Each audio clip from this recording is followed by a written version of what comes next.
pakinota nyo lang. Yes, sir. At pagtutulong-tulungan po nating hukayin lahat ito, kahit multo sila, palagay ko may butong matitira para sa ganun sa susunod po nating pagdinig ay makita natin po talaga. Thank you.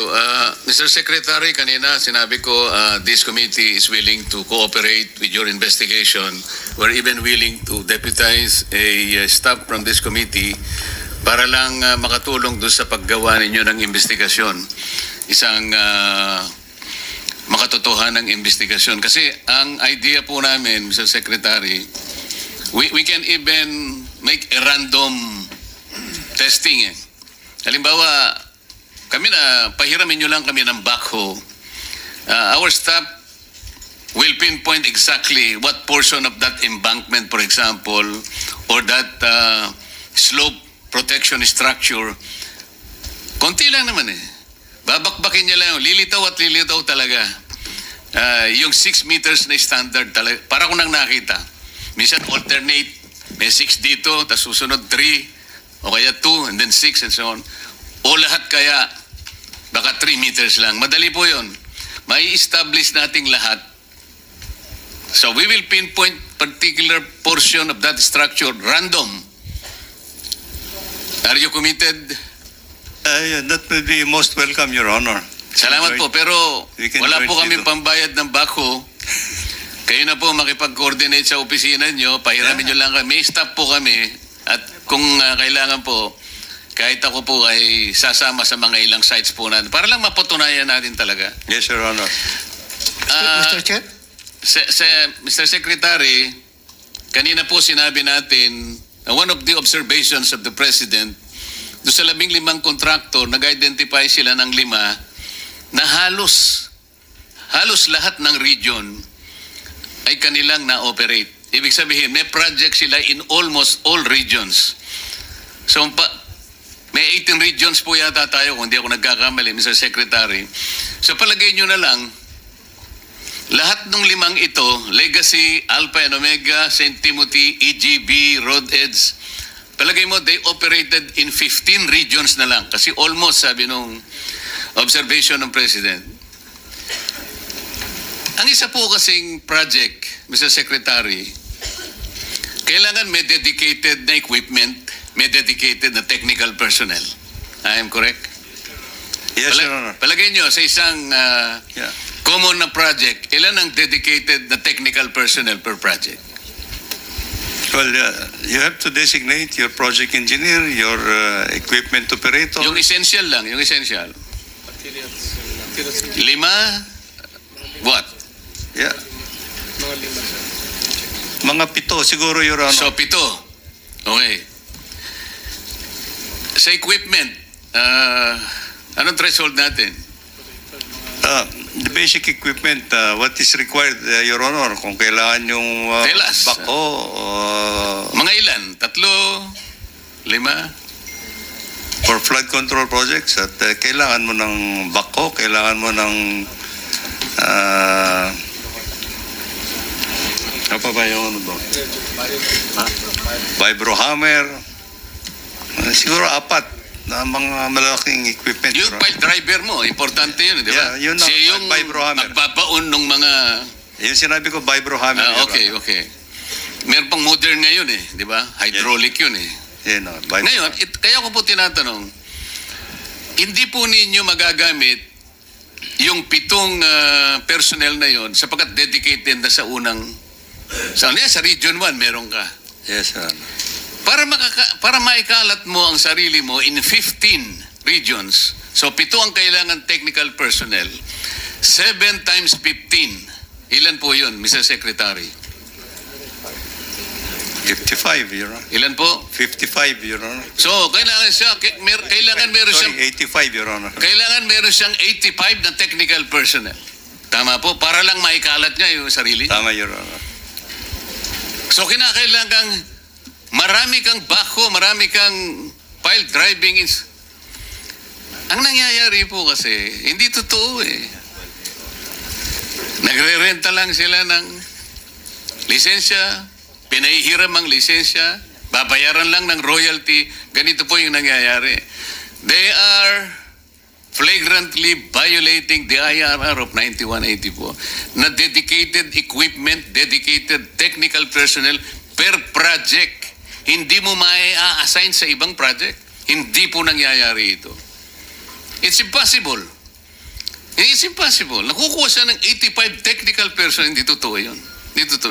Kaya po nangyayari na ikalat niya yung sarili niya. This is impossible. Kailangan po matutukan natin and we will get to the bottom of this, sabi natin kanina. At kung kinakailangan, sisirin namin ito ng minority leader. Senator Tito Sen. Ay, nagdoble pala. Tito Sen. Gagawin po natin ito, Mr. Secretary. Kailan po kayo mag-uumpisa nung investigation para po yung aming deputized staff, siguro mga 3 po yung siguro, ay palilista namin ang pangalan sa inyo. Actually, Your Honor, we have started, but we would welcome actually the members from the committee who can join us actually in. Yes, Mr. Secretary, we promise you that we will give you the names Yes, Your deputized by this committee to assist you in your investigation. Thank you, Your Honor. And we promise also to go beyond the 15 contractors kasi base sa feedback po nakukuha namin, kailangan din po ninyong makita itong mga contractors awarded na no less than 1 billion. 1 billion above meron din po. Katulad po ng 11-16 Construction, Northern Builders, Bird Star Builders, Juros Development Corporation, R.A. Pahati Construction and Supply, Ulticon Builders, A.L. Salazar Construction Inc., A.C. Soliben Construction, Santo Cristo Builders. Kailangan po niyong busisiin din ito. Nandito rin po ang maraming multo, Mr. Secretary. Yung pong nakakapagbigay ng mas malaking concern para lang maano natin ang baha dito. Meron po akong nakitang isang dokumento na spillway project. Ito po yung, dahil po yung Laguna, di ba, mas mataas yata ng 4 na metro kung ikukumpara sa level ng Manila Bay. Tama po ba yun? So maggagawa po tayo ng spillway. Yes, para Your sa ganun po, maibsan natin ang lumalaking baha dito sa parte ng Calabarzon. Yes, Your Honor. Pero, ang ginawa po ninyo ay kumuha kayo ng funding sa JICA, 150 billion pesos. Alam naman po natin, pagka JICA, Japanese government, at ang gagawa po niyan, sila rin po. Wala naman makikinabang na local contractors. Pero hindi po nyo nakita na tayo kaya natin gawin at 30 billion pesos. Siguro po, sasabihin nyo, mas okay naman ang technology ng Japan. O, okay lang po yun. Mas superior, sasabihin nyo. Ngunit, babayaran po natin yung 150 billion. Hindi po grant ito loan Pero kung titingnan po nyo, 30 billion pesos lang as compared to 150 billion. Consider po din natin ito, Mr. Secretary. Yes, Your Honor. If somebody could do it actually at that price, that would be must welcome, Your Honor. Ang kwan po dito kasi the spillway project that we are contemplating to implement there is a very complicated project, Your Honor. We have to do an underground tunnel. We have 50 meters down. You have to may pumps that will rise, that will pump out. Alam po natin yun. Pag may pumunta sa inyong contractor, siyempre, ipakikita niya ang capability niya. Yes, Your Honor, yes. Hindi naman pumunta lang kaya kong gawin yan i-entertain nyo na yun. Opo. Pero kung makita natin na meron siyang kapasidad at 30 billion pesos, I suppose, i-entertain din natin yung ganun. Yes, Your Honor. Okay. I think...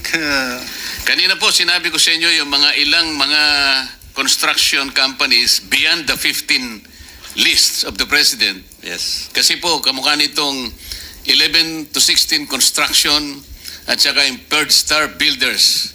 Saan sila nakakakuha ng project? Ito po, DPWH Bulacan 1st District Office, DPWH Bulacan 3rd District Office, DPWH Tarlac 1st District Office, DPWH Tarlac 2nd District, nakakakuha siya sa NIA.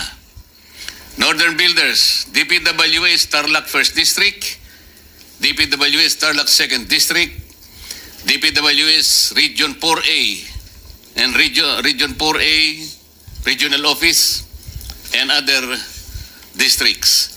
AC Sullivan Construction, DPWH Tarlac 1st District, at saka 2nd District. Santo Cristo Builders, DPWH Pampanga 1st District, Tarlac 2nd District, Zambales 1st District. AL Salazar Construction, DPWH Bulacan 1st District, DPWH Region 4 District Office, DPWH NCR District Office. RA Pahati, DPWH NCR District Office, DPWH Region 4A, DPWH Nueva Ecija District Offices. So, paki-nota nyo lang. Yes, sir. At pagtutulong-tulungan po nating hukayin lahat ito, kahit multo sila, palagay ko may butong matitira para sa ganun sa susunod po nating pagdinig ay makita natin po talaga kung gaano ang nawawala sa ating gobyerno. Hindi lamang po yun. Kung gaano ang dapat pa nating gawin. Para sa ganun, ito pong pinaka-importanting usapin na ito ay maumpisan lang nating ayusin. Hindi po natin, we have no pretensions, Mr. Secretary, that this is very easy. Ngunit sa kagaya po ng sinabi namin kanina, kung lahat po makikipagtulungan, lalong-lalo na po, yung lahat ng gustong magsabi ng totoo at sa tulong po ng lahat ng mga kawani ng DPWH na magsasabi rin ng totoo, maayos po natin ito. Minority Leader. Thank you, Mr.